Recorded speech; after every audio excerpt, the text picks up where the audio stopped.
Yo, I'm live. There's actually 3 people waiting to watch. 3 people.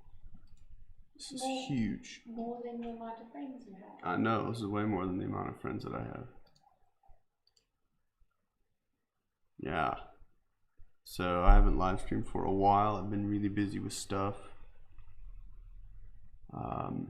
And testing some new gear things, some changes, and fighting with gear.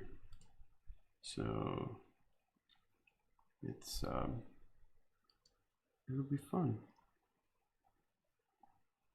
Oh, and I need to focus the all sky or the scope can.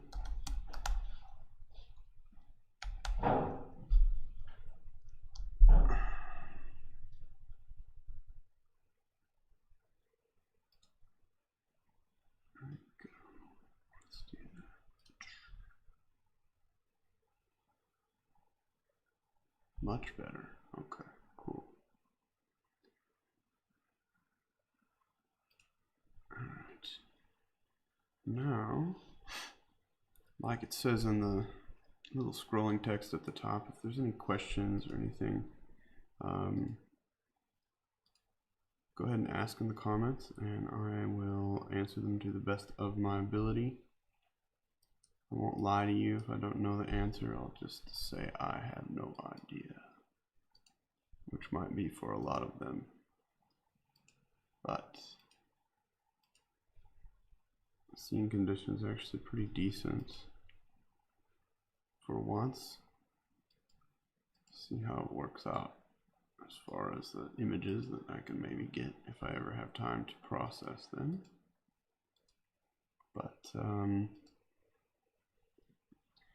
we're looking at Jupiter through a 12-inch Ritchie-Chrétien telescope. Looks like that. Currently in the backyard. And I've got my little control panel screen with the computer there, and I'm controlling it remotely from my office inside the house. Luckily it's not too cold.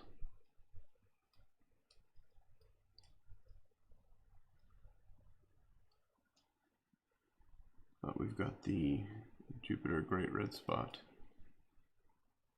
right there coming through. This is an infrared, near infrared right now, so that's why the Great Red Spot is the color that it is.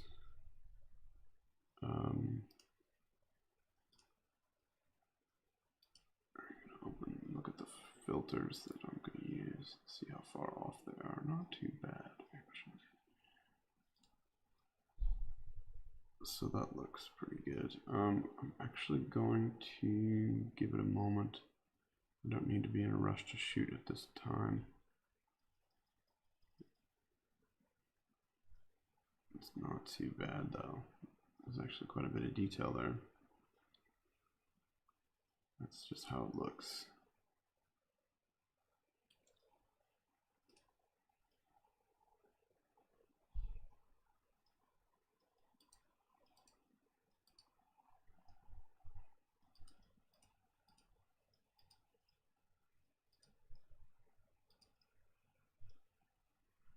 Nice, Switzerland. Oh, there we go. I'll try and get some nice focus for you there.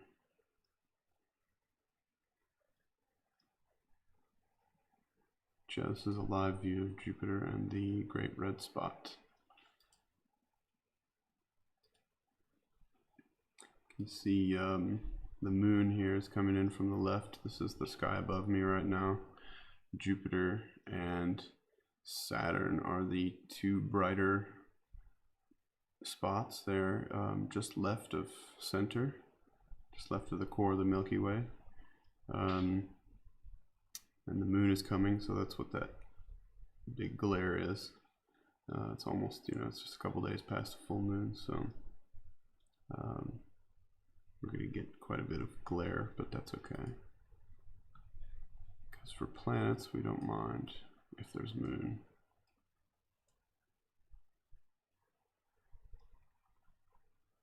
Okay, looks pretty good. This observatory is situated in my backyard in South Africa, in Johannesburg, South Africa. So it's about 30 meters away from me at the moment. Jupiter is at a nice altitude. Still have quite a bit of wobble in the atmosphere, but it's just what I've learned to deal with.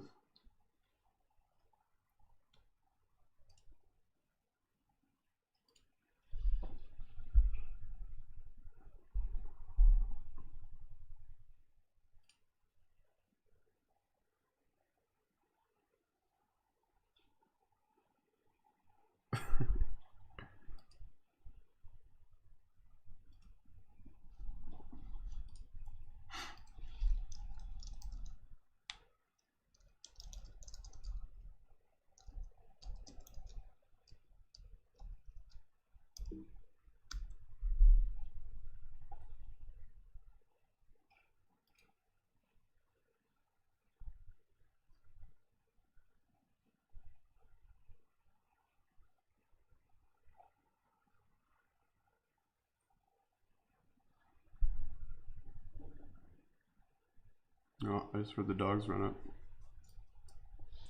Hey, Vega. Oh, hey. Vega's always excited when I image.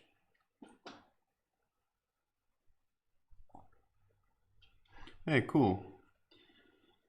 Glad you're excited to see it, Jacob. Thanks for tuning in.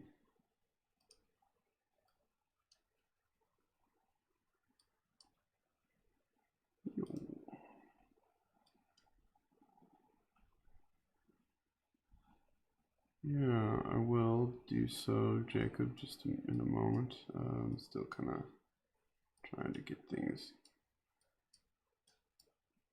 a little better sorted. There we go. A little bit ago I lost my connection to my guide camera, so that's not helpful, but that's okay. I can deal with it without that. As far as the live stream setup here, I've got up on the upper right, got the telescope cam there, and the local time here at the observatory / backyard, and then UTC time underneath as well, and then the views of me, obviously, and then there's this all sky camera. That's what is in the lower right. So that's the sky above me now, so we can check that out. And we're seeing the moon come in and just cause all kinds of havoc in the sky.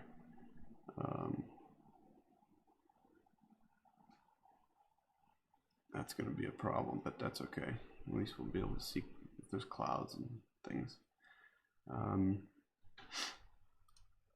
there's the telescope. It's a 12-inch Ritchie Chrétien design telescope, f8, and it's currently running about 2,400 millimeters at a focal length, but I've got a 2.5x Barlow on it, PowerMate, so it's running almost 6,000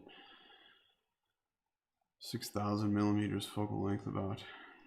So that's the basics of the setup at the moment. Got a ZWO ASI 290mm monochrome camera and a motorized filter wheel and a motorized focuser.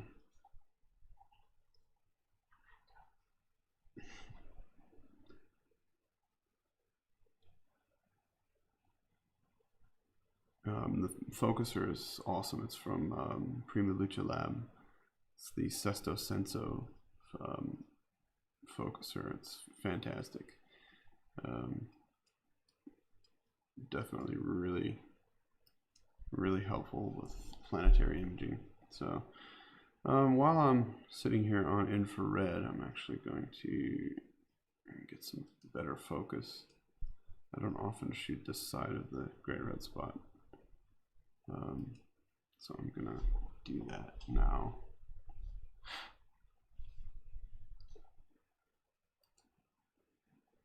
Now it's hard to focus when you get this stuff coming through, but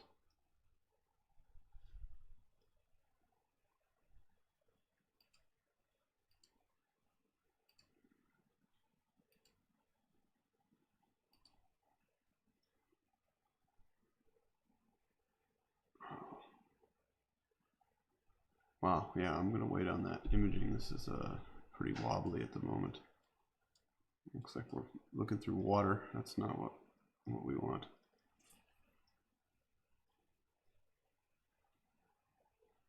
Focus seems pretty good though. Just gotta wait for it to settle down a bit, if it's going to.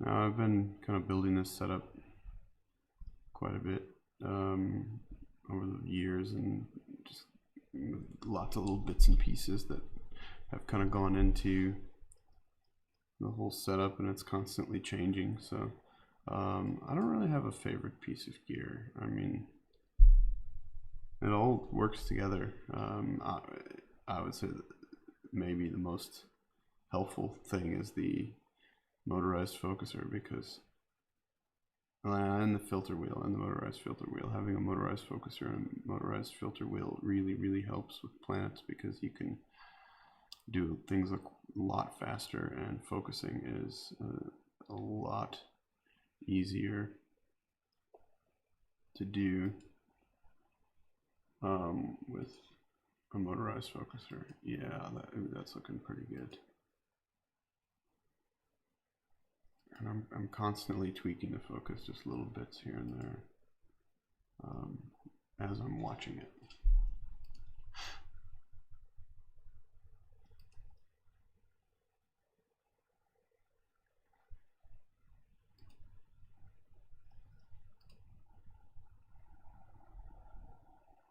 It's about as dialed as it's going to get. I should probably stop tweaking it.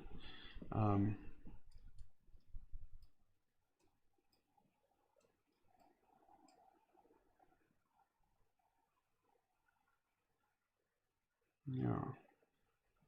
So I'm going to go ahead and do automated capture routine of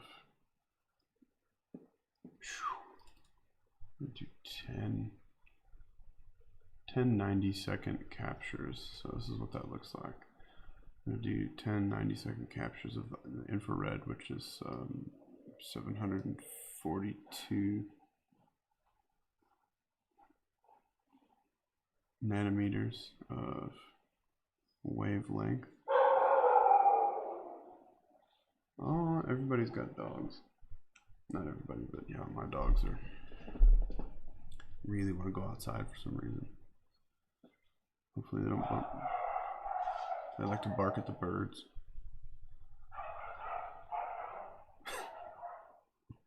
I don't know if you can hear them, but they always crack me up.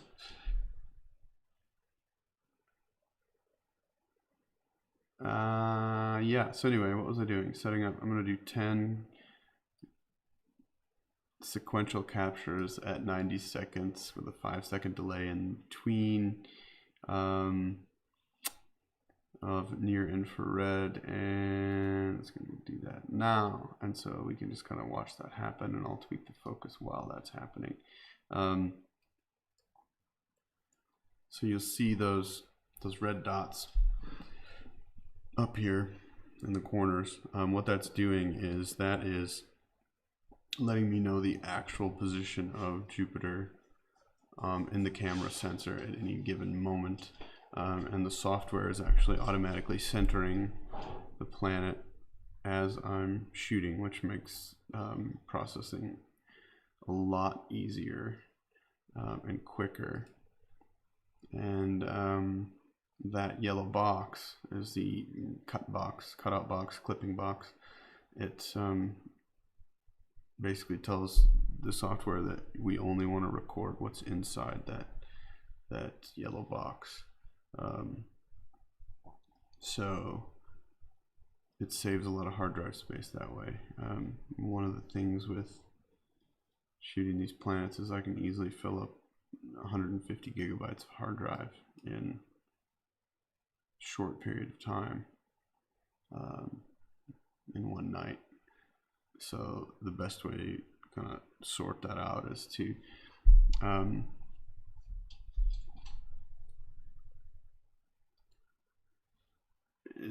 clip and cut how much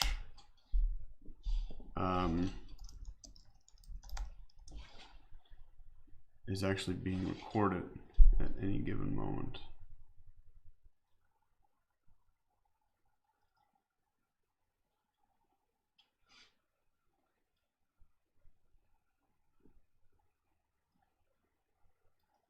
But I still have to keep aligning everything and moving the telescope around in very, very slight amounts, because it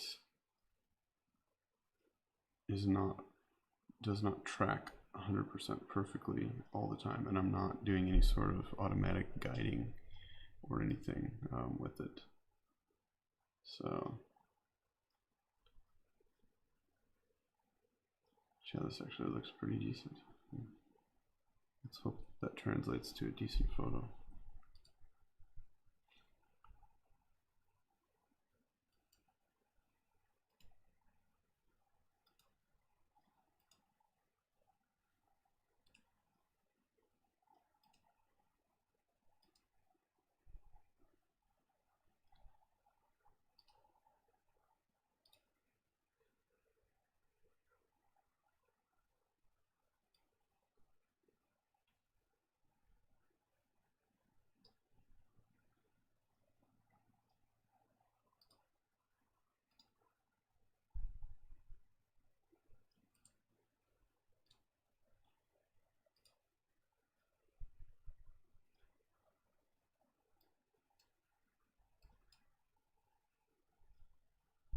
This is actually pretty damn good.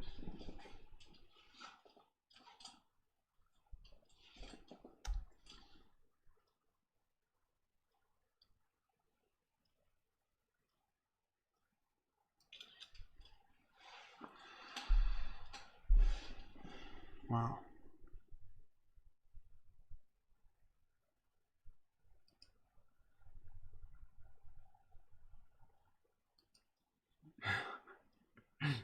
I get that question all the time. No, I have never seen anything out of the ordinary in the night sky. Yes, but explainable. So yeah.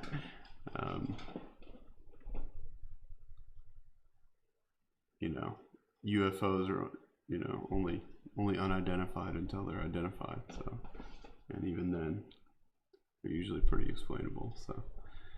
No, I haven't seen anything. I've seen stuff that scared the crap out of me because I didn't know what it was at the time. But then, you know, when I figure it out, it makes me laugh because I realized I was scared of a, you know, a meteor or something that I wasn't expecting, or usually pretty dumb stuff. And yo, the seeing is fantastic. Okay, not fantastic, but it's decent. This doesn't translate to a decent image, then I obviously just need to get rid of my gear and do something else.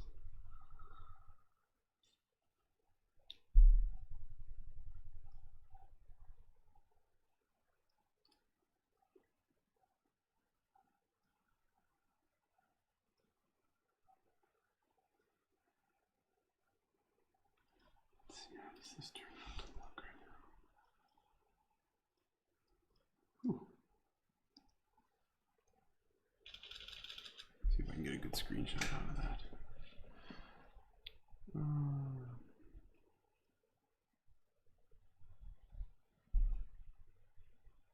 Yeah, I mean, really, this is great. Wow.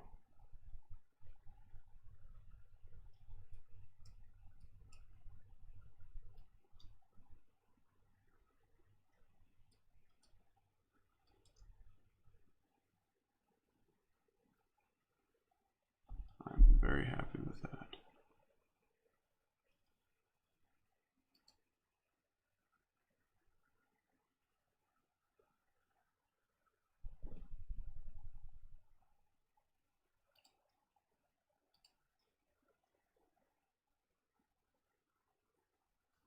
You know, that's good. Okay, that's really good. Wow.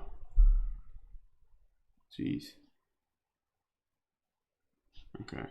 Remind me, don't touch the focus unless it goes out of focus, but that's looking pretty good.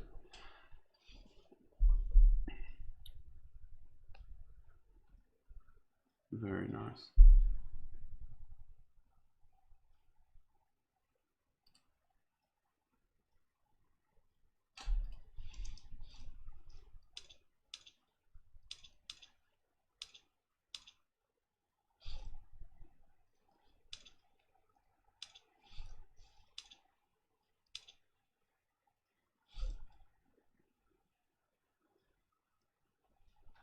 Yeah, wow.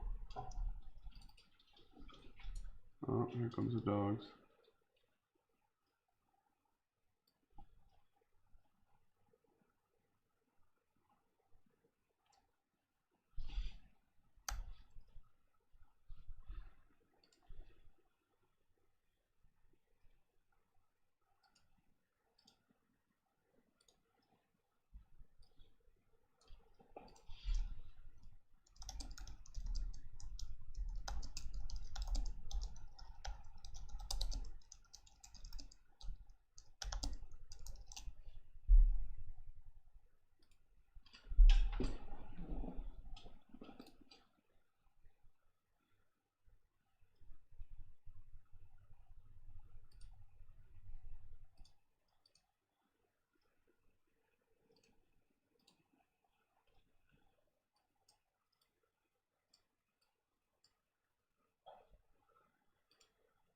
Let's see.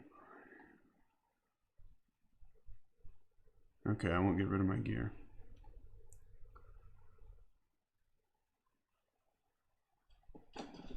Unless I really screw things up, which is possible. But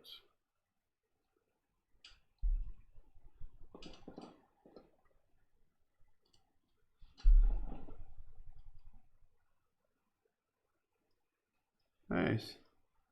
Visible dark astro. Nice. Sean, nice to see you. Thanks. Let me know if you have any questions. Not sure what time it is where you are, but for me it is just past. It's early in the evening actually. It's 9:40 p.m. 21:40. I've got the timestamps up there in the upper right hand corner. Really need to adjust the scope cam and point it downward a little bit, but that's okay. I just really want to watch and make sure that see where we are. But Jupiter's pretty high. You can see in the all sky cam with the moon coming in on the left, causing all kinds of reflection issues. I was worried about that. And then Jupiter there in the just left of zenith, that bright spot just left of zenith there. So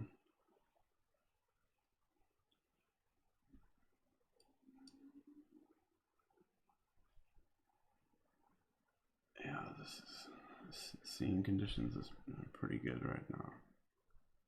Very nice.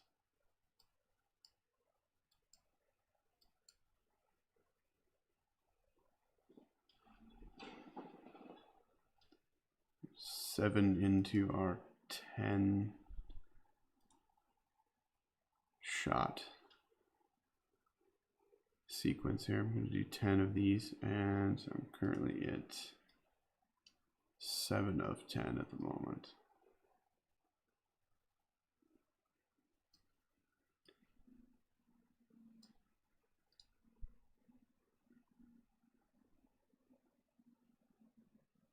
Always happy to share as long as it works out. Eventually I might have to get my targeting scope back. I'm not sure why I lost that, but wow, seeing is nice. It's quite a bit of detail. It's the best I've seen in a while.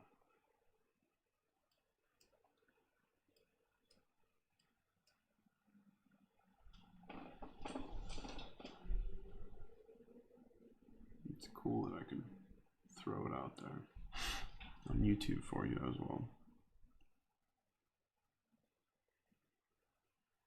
Hey James, nice to see you. Yeah, it's just getting started now. I was gonna shoot tonight, and I didn't know what was gonna be happening on Jupiter until I just gave it a quick look and realized that the GRS was on its way in, and I've been dealing with gear stuff today and other things, and so I wanted to rush it out there, and luckily the seeing conditions are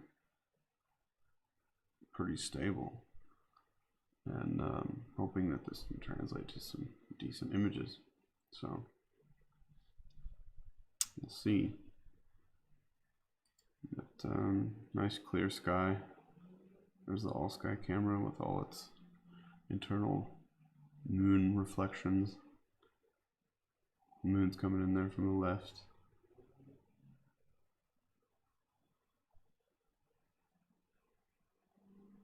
See what happens when it gets fully in the frame, but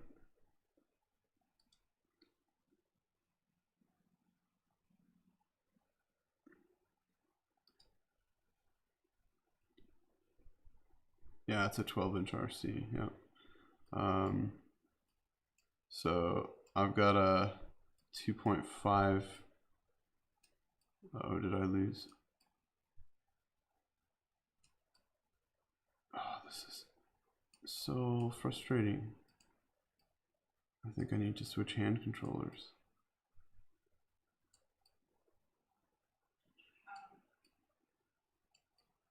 The my telescope control software, or the telescope itself, has been not listening.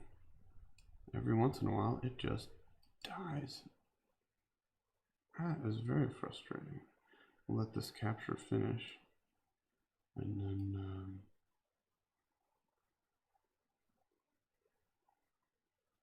I have to restart that software.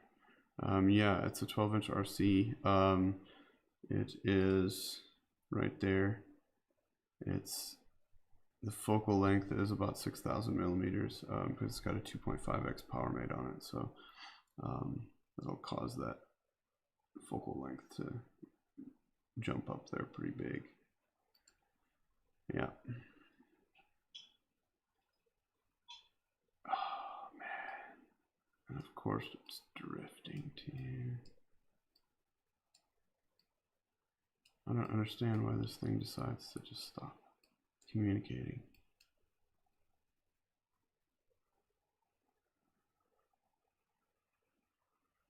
But let's see if we can finish out this run. It's only got to hold on for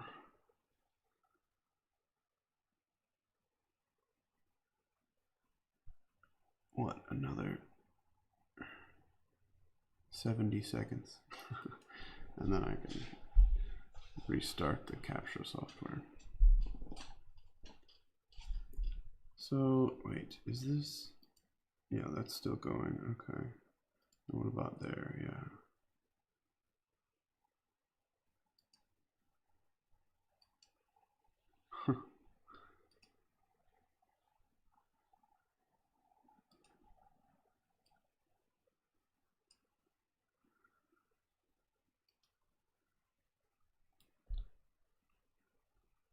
Oh man, this thing's gotta hold on 20 more seconds. I want to get this last frame in if possible, although the seeing is kind of, oh, there it goes. Okay, stop. Okay, that's all we're gonna get out of that. Now I've got to, let's see, I've actually got to close this thing. I don't understand why that stops. So while I'm doing this, I'll just let you watch the hey Kiss, nice to see you. Okay, so yes, I have to disconnect the telescope. I'll let you watch that while I do this.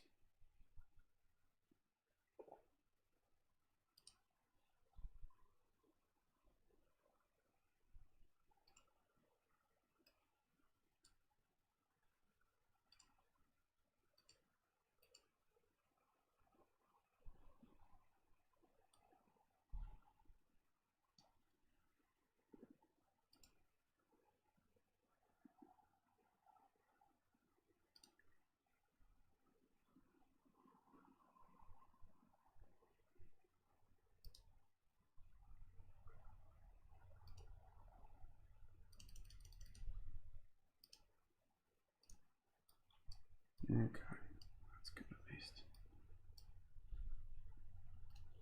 Alright, well, at least we're back with that.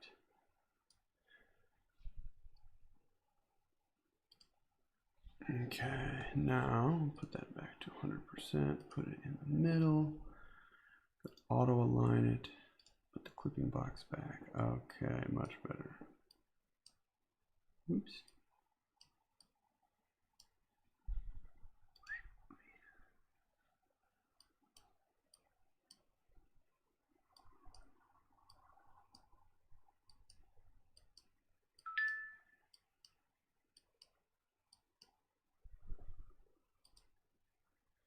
Phone going.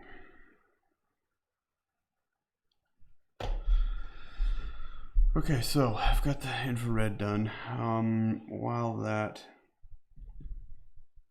the GRS is right there in the center.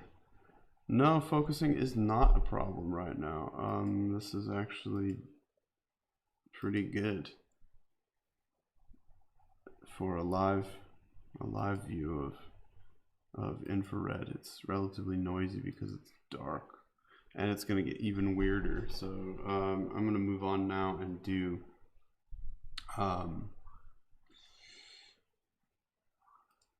going to do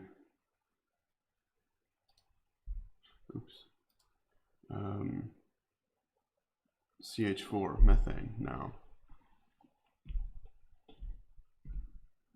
which is going to be interesting. So that's always fun to watch, I think. Should we do methane? Yeah, we need to do methane because methane's important. So I'm going to switch that over.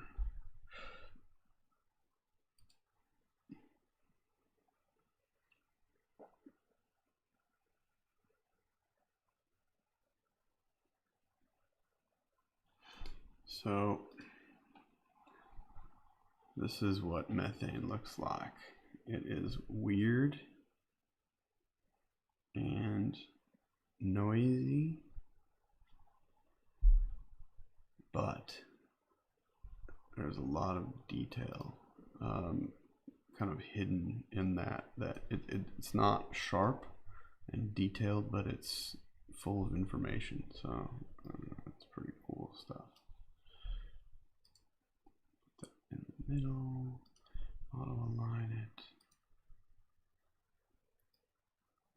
And that moon is messed up because it's wrong. Okay, so we're running, no, not too bad,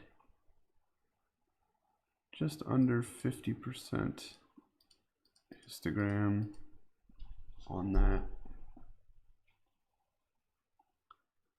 CH4 methane, this is what it looks like.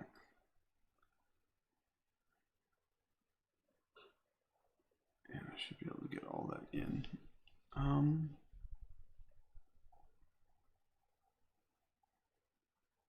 Okay, now what I have to do is I've got to manually move the filter wheel in between filters so that I can take dark frame that will apply to each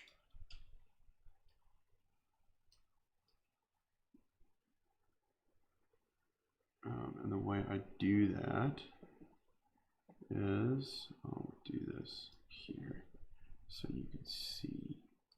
Actually, I need to turn off the auto alignment feature.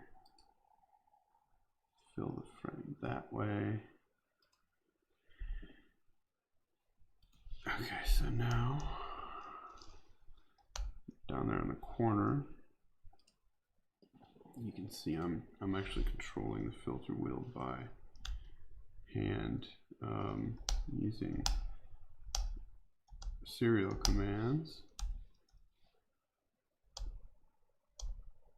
Looks like it's in between filters, so that's good. We can do dark frame now. So it's now doing dark, so now there should be a dark applied. Restarting the filter wheel, gonna put it back on. Huda, hello. just in time for CH4 methane. As soon as the filter wheel reinitializes, I'll be able to start shooting that.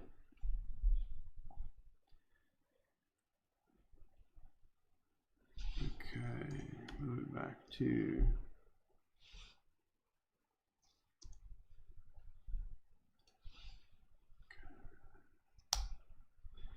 there we go. We can disconnect from the filter wheel. We can reconnect the filter wheel on this side of things.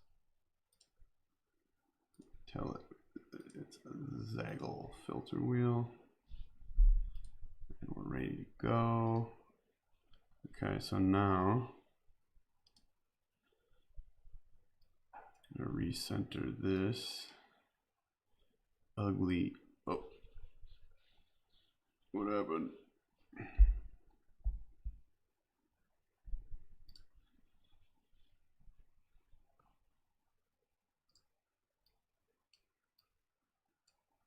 There we go.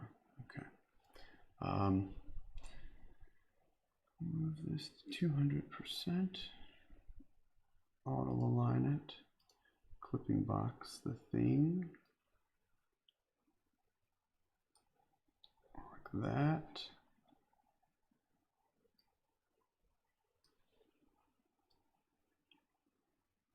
Now I'll spend some time focusing on this.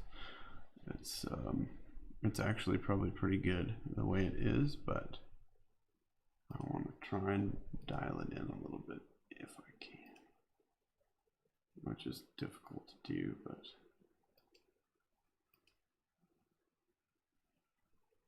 so if one thing I'm really trying to see is there's a brighter spot down here, and that's starting to interact with the GRS, and it's pretty interesting at the moment.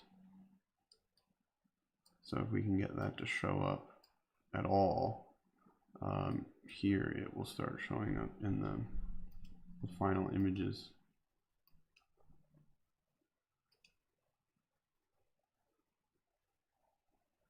Yeah, I think I lost it now.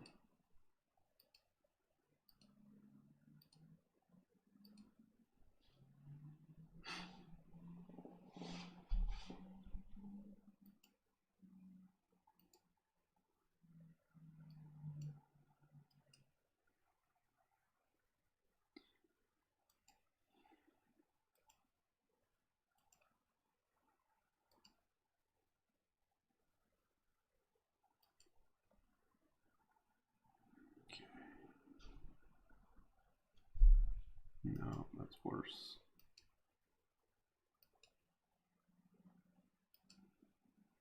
I think this is about as good as we're going to get with focus, because I can see those lighter spots popping in. You can see a little bit of darkness above the southern polar region where there's actual, there's a haze there. High altitude cloud.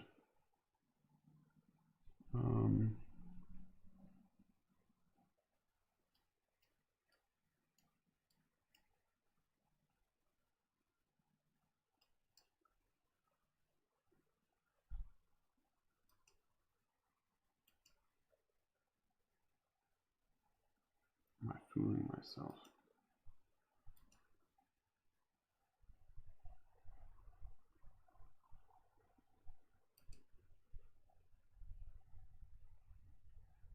Okay, I think that's about as good as I'm going to get. Okay, so let's save that position, and now I'm going to run automated capture sequence. I'm going to do, I always do 15, which is a bit overkill, but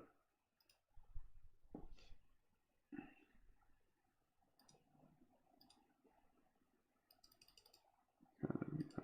It's 12, 90 seconds. So we're going to do 120-second captures with a 5-second delay. We're going to do 15 of those for the next half hour. I'm going to shoot methane.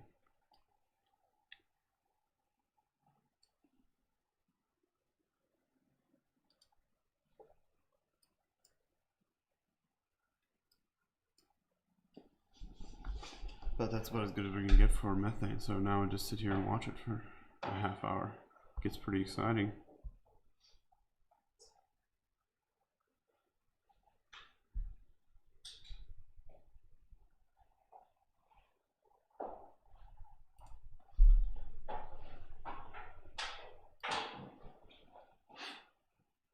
Yeah, at least we can see, like down here, you can see this, slightly see the oval BA, the you know, great red spot junior that's not red at all. You can see that starting to every once in a while pop in, and see these festoons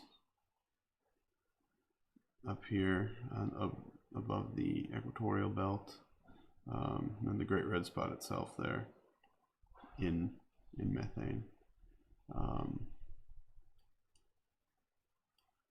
Last time I shot methane, I actually tried something different where I didn't bin it. So what I normally do is I bin the methane 2x2. So that means for instead of 1 pixel per pixel resolution, it's actually 4. So 4 pixels are put in a bin, and there the brightness of that is averaged over all 4, so it can actually collect twice the amount of brightness, basically. Just because CH4 is so dim, you've got to pump the gain and the exposure time. I mean, this is 100 millisecond exposures. It's only running at 10 frames per second, which is really slow when it comes for planetary. So basically the reason you have to do that is just because it's so dim, and it's basically you're shooting narrowband on a planet. You're shooting 20 nanometers wide, centered at around 890 nanometers. So okay, yeah, we've got quite a bit of time left before we have to do any sort of meridian changes.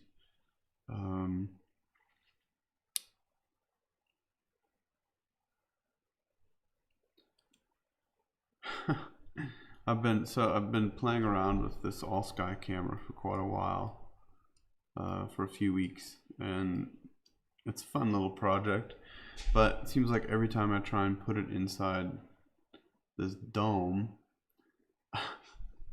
I get reflection issues and all kinds of stuff. I hadn't played with the moon yet with the dome, and obviously that's going to be an issue. I mean, you can see that the moon is reflecting off the camera itself, which I don't know if there's anything I can do about that. So it's either use the dome or just throw it out when there's a moon. I don't know. Oh, it's just ridiculous. It works fine without the dome, but when you want to do, want to leave it out all the time, like I do, these reflection problems are hectic. So yeah, I'll have to play around with that some more. But tonight, I don't really care if I can see that reflection of the camera lens, because what I'm really testing is I've got a really low power heating element inside that I wanted to test. I built a prototype, or just like a little mock-up type of thing, or it would be the final if it works, but a little heating element made of resistors that I put in there, and if that works, I was gonna build it up nicely, but it seems now there's just way too much reflection. Maybe I just won't use this dome at all if this is gonna be the issue. So anyway, go back to Jupiter and CH4.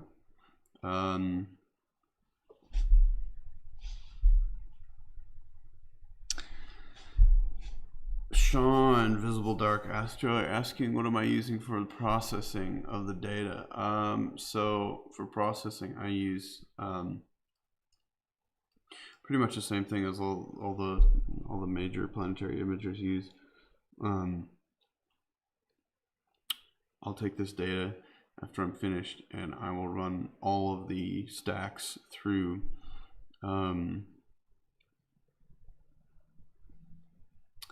I'll run all of the stacks through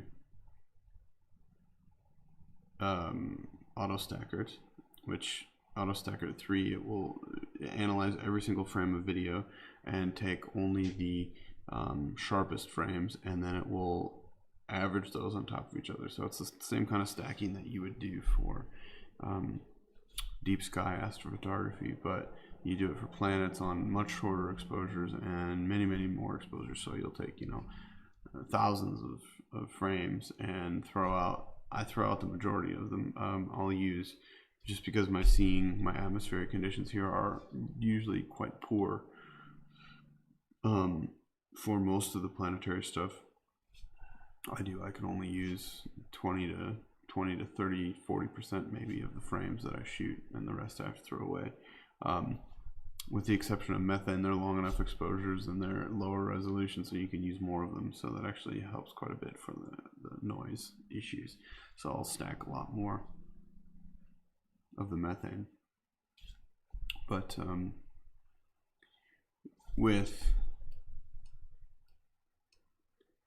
so then after I stack in AutoStacker, the next step basically is sharpening. So you'll take all of those stacks and you'll do a little bit of sharpening on them. And so what I'll do is I'll do kind of like a medium amount of sharpening on everything and identify the best ones, and then sharpen the best ones all the same, but align it to the best stack. And then I will take the best, whatever number of stacks I have, and run them through software called WinJupos. And what that does is it actually matches up the features and the rotation angle based on literal time of the capture, and it will it'll make a map, and it'll move that map around and stack the map and reapply it into the image, so that you could stack planets, multiple captures of the same planet over a long period of time, like 20, 30, 50 minutes.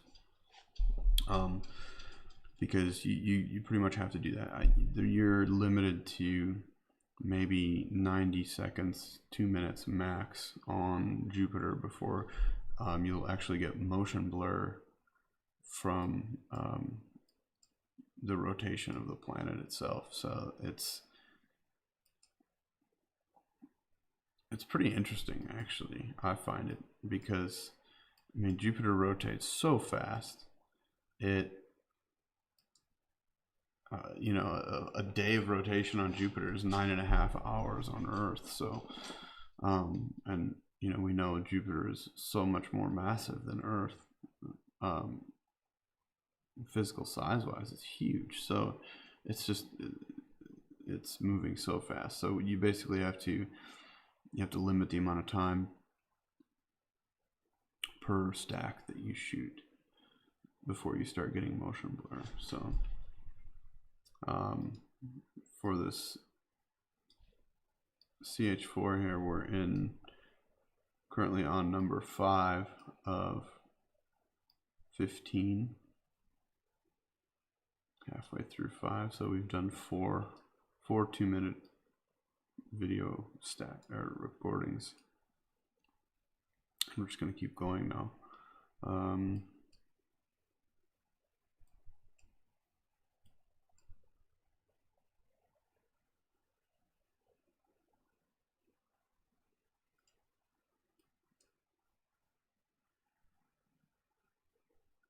There we go.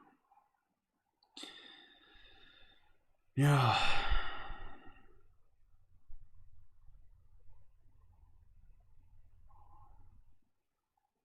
So Kias, you've got an all-sky camera. You're saying the UV will erode the color of the camera and it will get darker.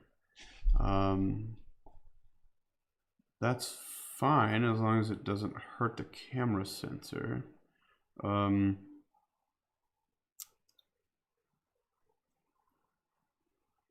mean, what I can also do is I can just take the camera down. But I guess the other reason that I wanted to be careful was, you know, I want to leave it up most nights and I don't want to worry about rain. So I kind of want to keep it out there. I suppose I could just put the cover on if it's going to rain, but then I'll still have reflection issues. But yeah, it's actually quite frustrating to deal with these internal reflection problems.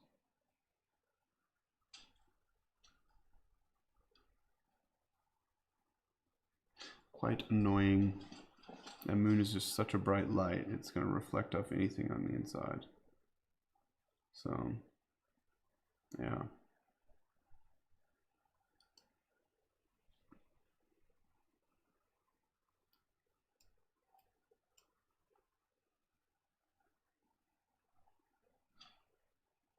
So the cool thing about the CH4, the methane, is, from what I understand, what we're seeing is a very specific frequency of light centered around 890 nanometers. And that particular frequency of light, for whatever reason, that wavelength is absorbed by methane gas. So the light we're seeing, the brighter areas on Jupiter, are areas that are less covered by methane. And what that usually means, and I don't know if it always means that, but what it usually means and how the scientists refer to it is, the higher the altitude, the clouds, the less or the brighter they are, because there's less methane gas to absorb the reflected light and to scatter that light from the sun that hits the planet. So that's why this methane filter is so interesting, because it really gives a good, accurate picture of, you know, altitude differences on Jupiter in the clouds. You know, so the GRS, we know, is basically it's a massive, like, mushroom style cloud, or just a massive spinning tower. You know, it's very, very bright. And then also you've got that north equatorial band, which is very bright. So it's obviously high altitude with not a lot of methane to soak up the reflected light. And then there's that south equatorial belt, which is dark, which is really interesting, because why is there's the one belt that's higher altitude, and, you know, that north equatorial belt is a higher altitude cloud, and then the south equatorial belt is a lower altitude, covered more in methane. It's really the limit of my knowledge on what we're seeing. But what I do know is it's very interesting to the planetary scientists. So that's why I shoot this, is when, you know, I try and I'll process the methane first and get that out, so that because the scientists do value this data, you know, when we can supply them with it. So I'll get that out first, and then infrared, and then if I can manage color, then great. Color is 3 times the work as everything else. So I just don't have time. I hardly have time to process anything that I do, so, as it is. But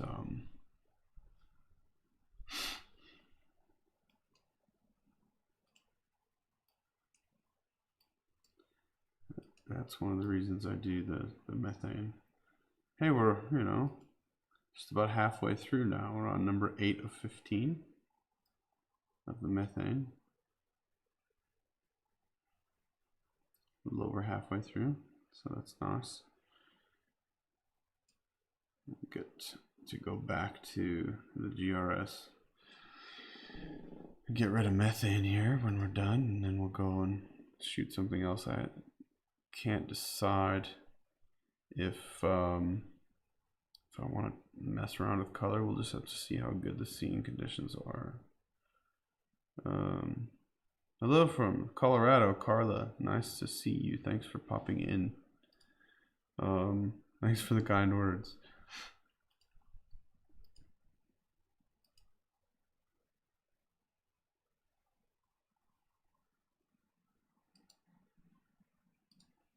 Let's see.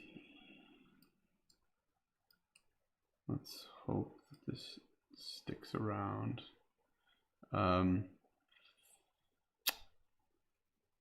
Not much I can do for the focus at the moment, but I mean, this is honestly about as good as it gets for methane, with especially with my scope. I'll need a much bigger telescope in order to get better resolution at this 20 nanometer wide. Maybe that actually got a little bit better. I should maybe try and refocus a little more.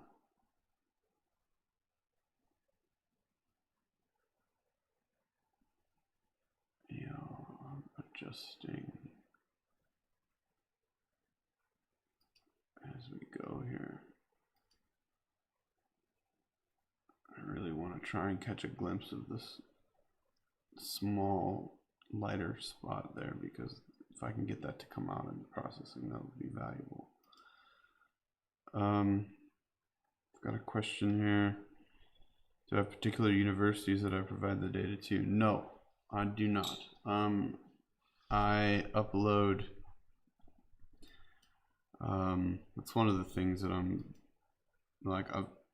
Now that I'm providing my data, you know, this stuff, these observations to, you know, the scientists and everything. I don't want to get into exclusivity in any way. Basically, if you know, I'm not getting paid to do this. This is just for fun. This is stuff that I like to do. It's a passion for me, and just the way I feel about it is no, I'm not going to give exclusivity of the data. The more people that have a look at, you know, can use these images or whatever I see, the better. So what I do is I put them out there. There's public databases called the PVOL, which is Planetary Virtual Online something library. I don't know. And that's a database of lots of people put it out there, and that's one of the bigger ones. And then there's also one called ALPO, and I have no idea what ALPO stands for. Planetary Observatory, something. Yeah, I don't remember. But anyway, that's another place. So it's specific spots where the scientists will go and find everyone's data that they upload, so that anybody can use it to do whatever kind of observational work that they want to do. And then I'll also upload it to the Juno mission, specifically to the Juno mission website. They take direct submissions, and it's actually really helpful for the Juno mission, because if they can get ground-based observations prior to or during the Juno flybys for the Juno spacecraft, they can help to narrow down if they need to focus on specific areas when they do their flybys, or if, you know, they need to move it around, or if they need to shoot it in a different wavelength. Because, you know, they do these Junos in a big elliptical orbit of Jupiter, where it'll do a whip through, you know, I think it's about just over 50 days. And it's helpful for them at this point to have that data. So, but that's all publicly available as well. So, yeah, it doesn't go to any specific university or scientific group.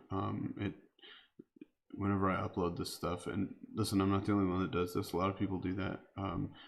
Not a lot, but there's there's a good amount around the world, and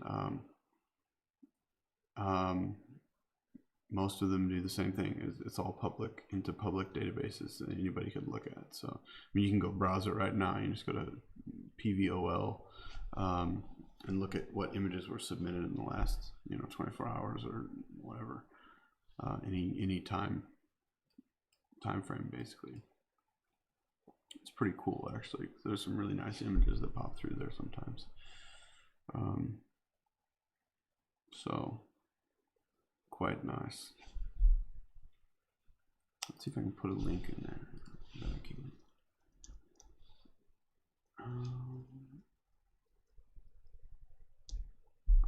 I'm getting a link to the PVOL.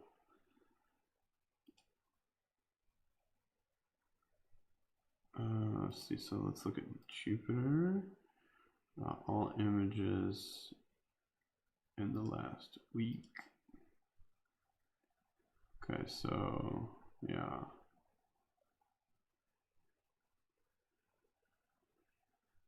Oh, Clyde Foster is putting out some good stuff in the last 24 hours. Beautiful work. Oh my goodness. So annoying. Yeah. But you can, if you go here, let's see if I can paste that link. Can I do it? Does that link work? It does. Very nice. I can paste links. I don't think you can, but I can. That's that link that I pasted in the comments is a place you can go and search for any of the major planets that people will provide data for and what's been posted or whatever. So just choose, the easiest way to do it is just to choose your object. So choose Jupiter, choose, I don't know, all images last week, whatever you want, and then just hit send. Don't worry about any of the other fields. Ignore all the other fields. So Jupiter and send, and that will just show you everything, and you can just kind of browse through. It's pretty cool. Yeah, no, it's very cool that amateurs like myself can provide useful data. I think that's what really gets me excited actually, is the fact that it's not like I've been shooting for almost a decade now, 8 or 9 years, 9 years now almost, and it's always been fun and nice to make pretty pictures, but it's almost, to me, it's almost gotten like, okay, I know I've done it, what's next, and it's really nice to be able to provide actual real data information to scientists,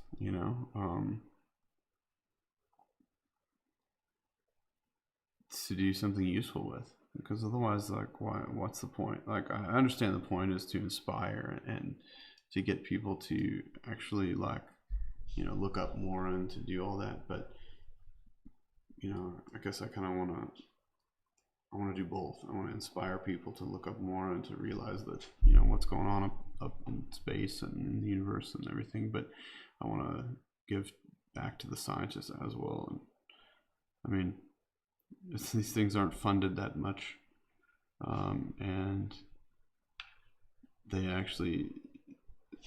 depend on people on the ground just to help, because they can't be looking at everything all the time. The universe is a big place. We're not constantly monitoring Jupiter. Literally the only monitor they have for Jupiter are people like me and those that are better, that provide these images that they shoot out of the passion of astronomy. If it wasn't for those databases like PVOL and ALPO, can check that one as well. If it wasn't for those online databases, we wouldn't really know what's going on at any given moment because we're just not looking at these all the time. So yeah, they're up high now. 4 years from now, if I remember right, I think they're still around 60 degrees, maybe. I did some searching on my planetarium. But yeah, I'm shooting while the shooting's good here. I've got a lot of. Oh, I did 12 and I stopped. I need to do 3 more because I want to do 3 more. There we go. I thought I'd had it set to 15. I had it set to 12, so we'll do 3 more.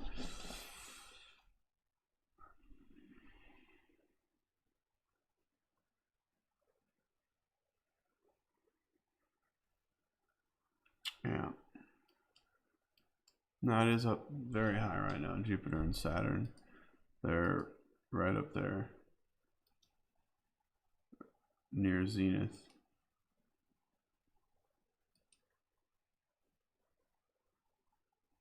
Focus is getting tough again.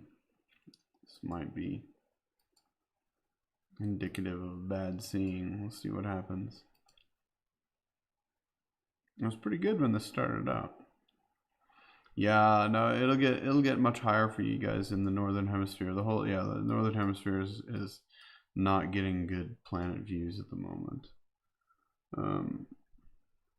Sadly. It's one of the reasons I'm trying to shoot as much as I possibly can. I mean, look, that's Jupiter right now. You know, it's at zenith basically. And the all sky camera, Jupiter is, oh god, there's too many internal reflections.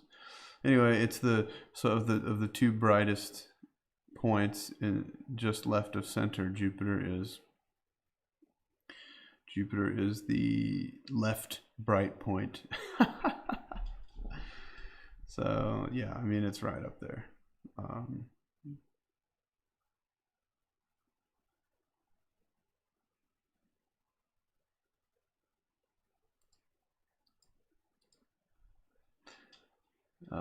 And that is quite helpful. But the thing is, the seeing conditions have to. It doesn't matter how high Jupiter is, because if the seeing conditions are as bad as they've been this year, then we don't really get even that much of a chance to get really good images. I mean, I have seen some incredible images come out of France at 17 degrees altitude. So, you know, if things are right, which they do happen sometimes, you know, you can get some nice images from low altitudes. It's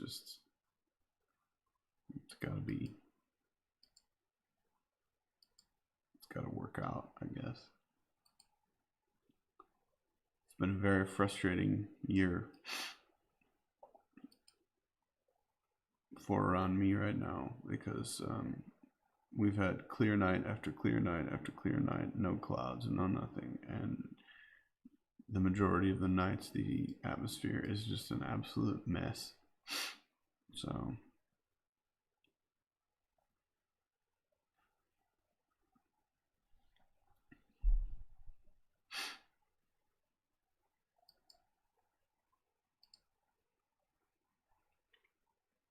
okay, we're almost done with this.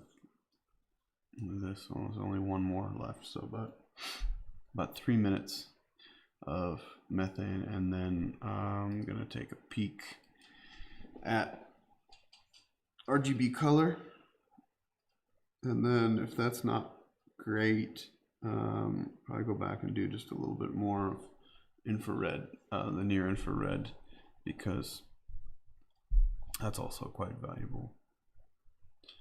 So cheers, Sean. Enjoy. Thanks for stopping around. Talk to you again next time. But yeah, I'm gonna stick around here for a while yet and shoot more of the infrared as we're going here. Got one more, so 2 minutes. 2 minutes left of methane, and then I'll move on to another one, either infrared or RGB color. Hopefully I don't have to do a meridian flip, but that's definitely going to be in the cards here. We're almost shooting past meridian as is. Actually, I think I am.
Almost.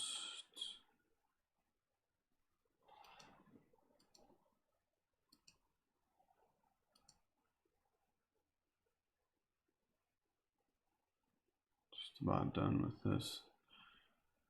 These seeing conditions. We'll see, but it's hard to tell with methane. Methane is just it's ugly. It's a mess, but let's see if we can pull something out of the. Okay, cool. We're done with methane. All right, now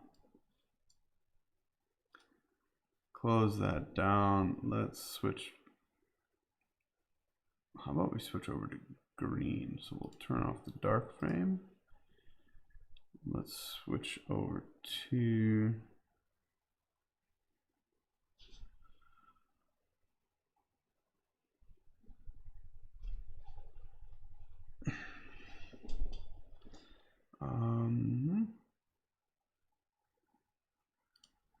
let's switch over to green here.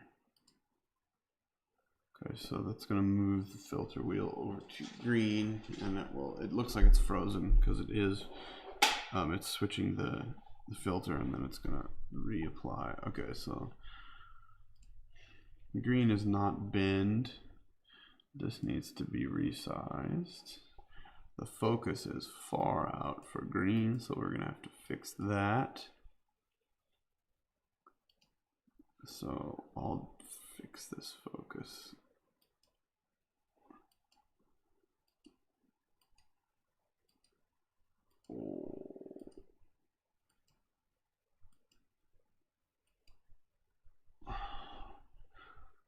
Let's see if I can get that in a little bit better.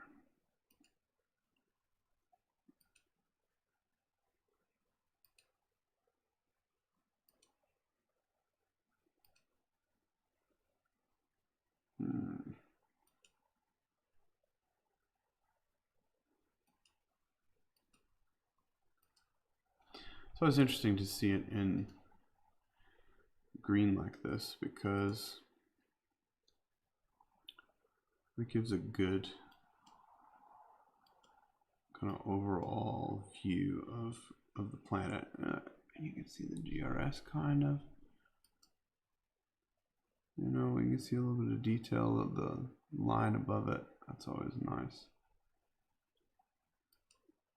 If I could just get this thing to stabilize a little bit. That's better.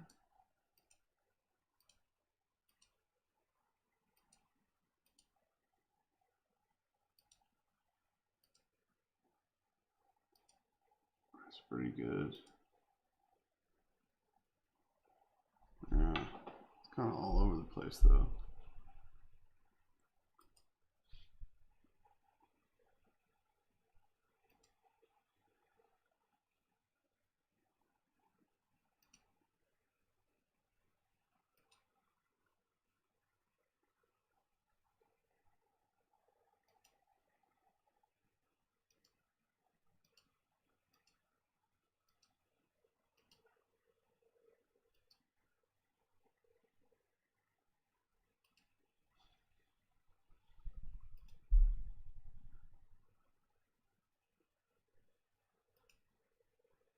See that high frequency jitter? It just seems like it's always there for me, almost always there. Very rarely is it gone.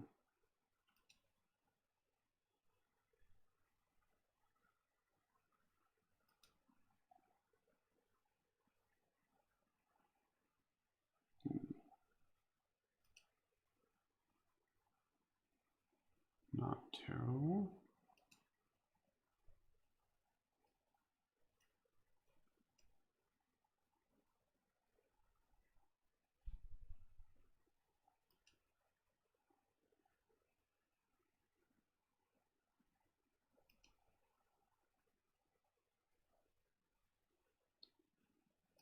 Focus is quite difficult to achieve here.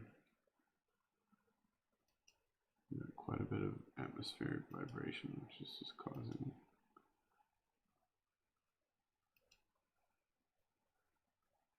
It does look cool though.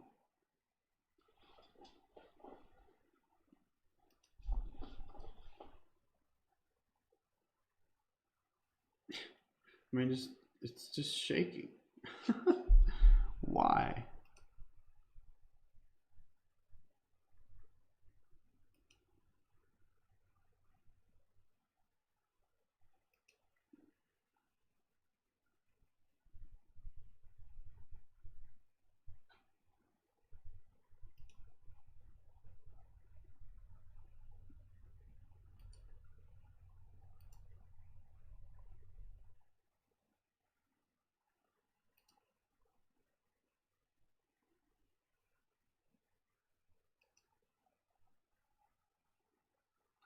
Well, I think that's about the best focus that we're gonna get. So I'm gonna save.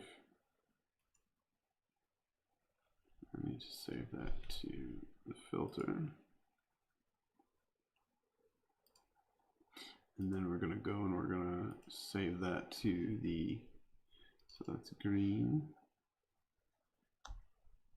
Copy it over to blue and to red. Okay, so we've got those saved. Where's my, very cool. So I'm also gonna set the histogram to just under 90%.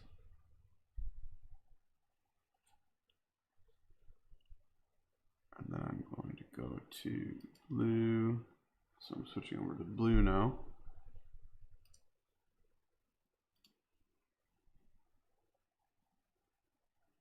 And set the gain on blue to just under 90% also.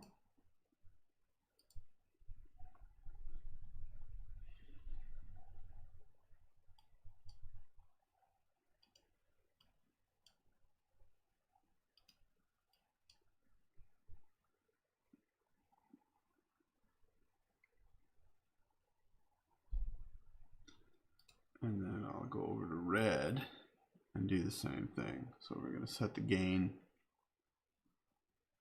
adjust any focus that we might need to do, and then do that. So red, as you can see, the red, the GRS almost disappears because it's so bright in the red. Let's see, where's that?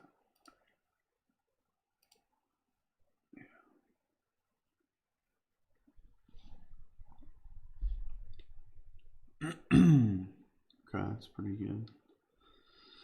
Yeah, we'll give it a try and see. So now what we'll do is we're going to run a free sequence. So we're going to do 4 RGB at 60 seconds with a 10-second delay in between. And then I need to set the clipping box so we don't waste hard drive space. I need to make it, I want to make it a little bit bigger. Let's do that. Okay.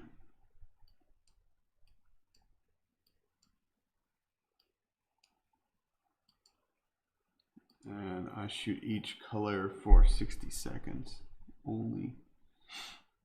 And then we go. So then we watch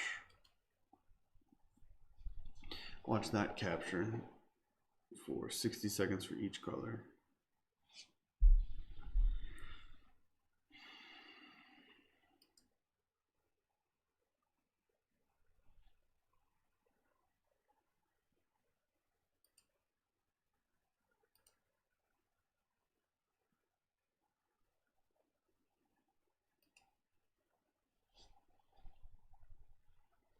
I don't know, that might turn into something decent. We'll see.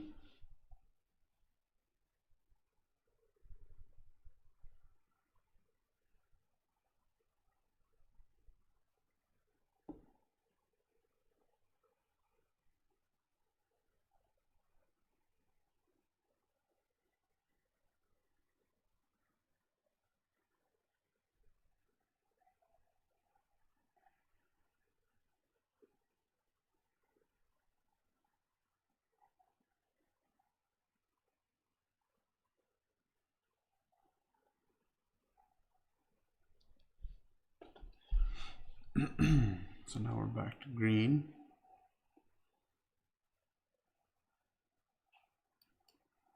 So what's going to happen is the system is going to automatically change the filters from red to green to blue, and automatically capture 60 seconds on each. It's going to do that 4 times. I think 4. Is that what I said? Yes, 4 times.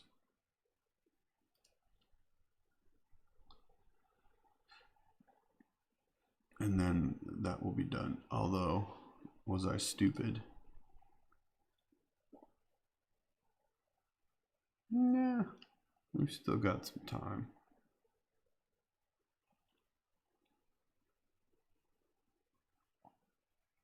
I'm actually going to go and adjust the telescope camera so that I can see the telescope a little bit better. I don't know, that's actually pretty decent. You can see some decent definition in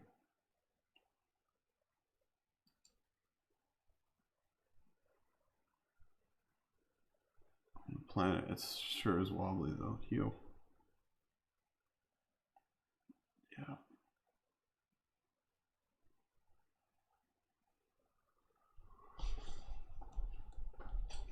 Oh man, it's not even late. It's only 10:40 p.m.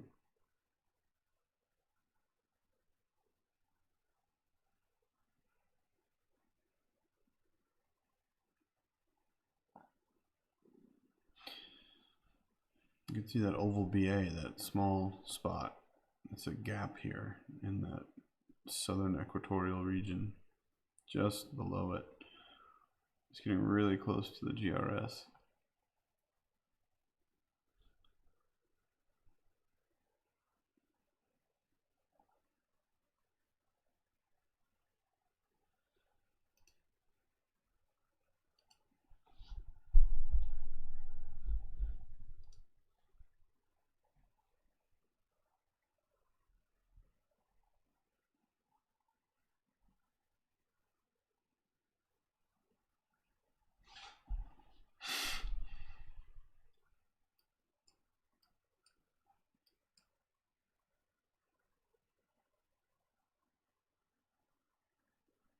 Yeah, we can only hope that this amounts to something here. It's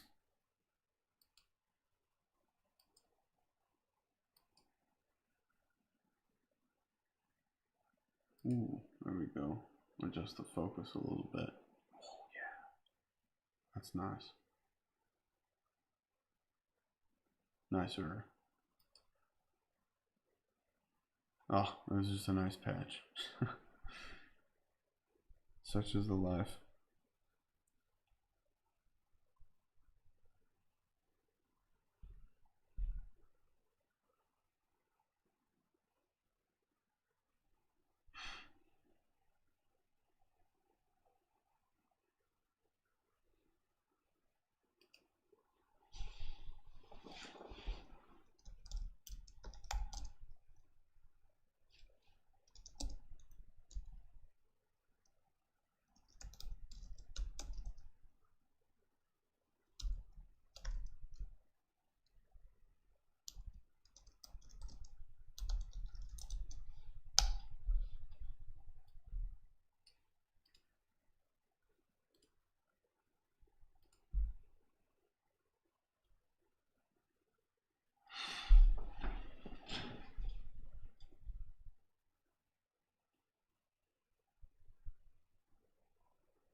It's actually looking pretty nice.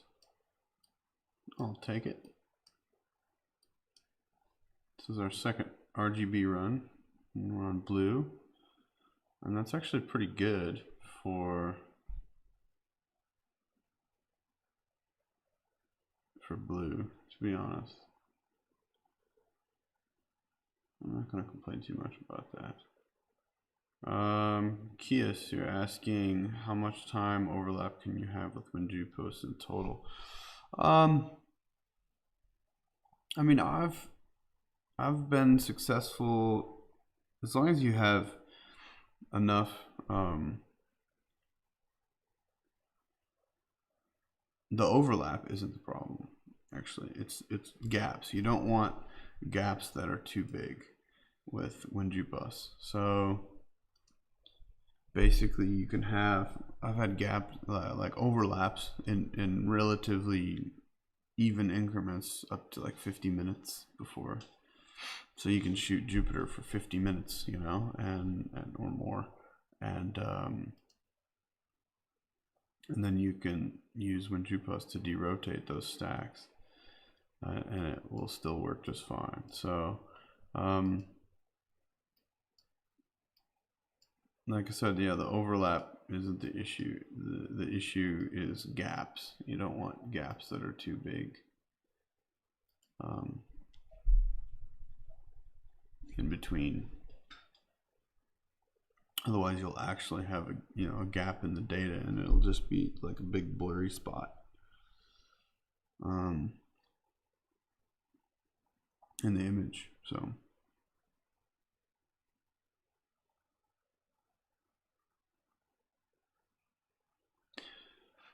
the overlaps are actually the good part.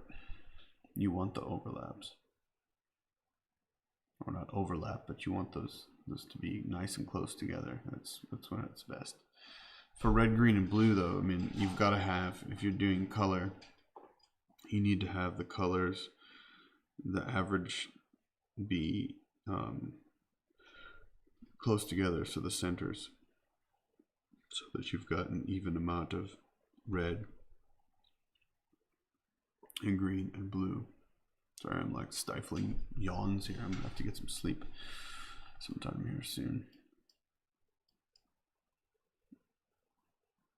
Let's see, what are we on now? Number 3. This is our third of 4 RGB runs. When this is done, I'll go back and do a few more infrared, near infrared captures. while seeing is decent, because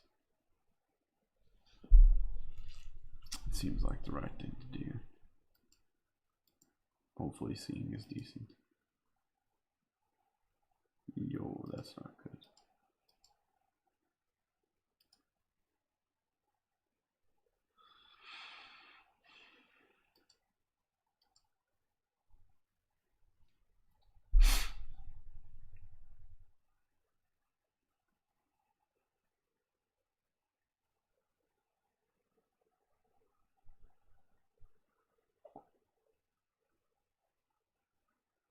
We'll be done with this in about 4 minutes. And then I'll move back to infrared.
Okay, now we're on to our final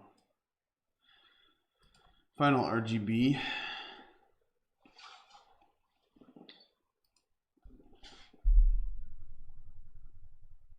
So 3 minutes. We're going to do 1 minute of each now and finish that.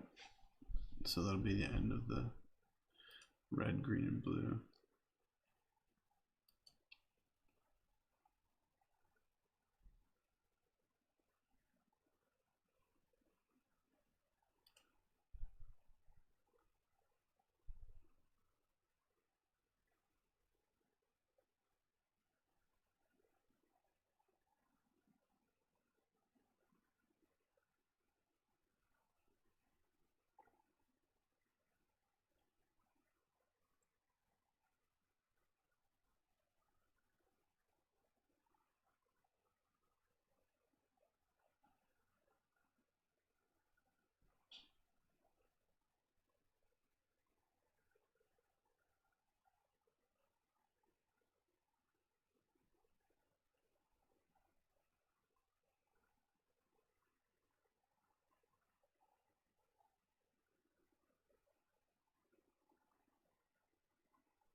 Okay, well, I'm just about done with the RGB. I am going to I'm going to shut down the stream now. If whatever you guys are doing, you're all doing right now, I know there's not too many people watching, which is a good thing. I'm actually going to shut the stream down so I can go catch up with what's going on in Beirut right now. It sounds incredibly horrible, and I don't know, I just feel like live streaming right now is probably not the smartest thing now that I know what is actually happening. So maybe go check that out and see what's going on with that. It's with all this crap going on in the world right now, sometimes it's hard to even want to do this positive stuff. But anyway, I'm going to go ahead and shut the stream down. Thanks for watching, everyone. Yeah, go and watch, check out the news, see what's going on. There was a really big explosion in Beirut, and it looks really bad. So I'm gonna go ahead and shut down. Anyway, everyone have a good day, evening, whatever it is for you at the moment. Cheers.